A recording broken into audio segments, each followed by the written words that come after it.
پیارے بچوں، آج ہم ایک دلچسپ اور سبق آموز کہانی سنتے ہیں جو حضرت عبداللہ بن عمرو بن العاص رضی اللہ عنہما سے منسوب ہے، اور یہ صحیح مسلم کی کتاب میں بیان کی گئی ہے۔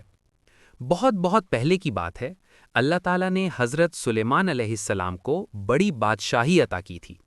وہ نبی تھے، بادشاہ تھے، اور جنات، جانور، پرندے اور ہوائیں سب ان کے تابع تھے۔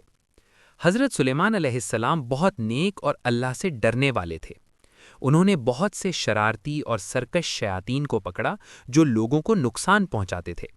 ان شیاطین کو حضرت سلیمان علیہ السلام نے مضبوط زنجیروں سے باندھ کر گہرے سمندر میں قید کر دیا۔ وہاں وہ پانی کے اندر تاریک غاروں میں بند رہے۔ سال ہا سال گزر گئے اور وہ شیاطین وہیں قید رہے۔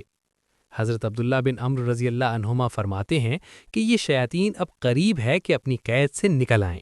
جب وہ نکلیں گی تو لوگوں کے سامنے قرآن جیسی خوبصورت باتیں پڑھیں گی، لیکن وہ جھوٹی اور گمراہ کن ہوں گی۔ وہ لوگوں کو دھوکہ دینے کی کوشش کریں گی۔ پیارے بچوں، اس کہانی سے ہمیں کیا سبق ملتا ہے؟ ہمیں ہر ایک کی بات پر یقین نہیں کرنا چاہیے۔ اگر کوئی خوبصورت باتیں کرے، قرآن کی آیتیں سنائے، لیکن وہ اللہ اور رسول صلی اللہ علیہ وسلم کی تعلیم کے خلاف ہو، تو ہمیں احتیاط کرنی چاہیے۔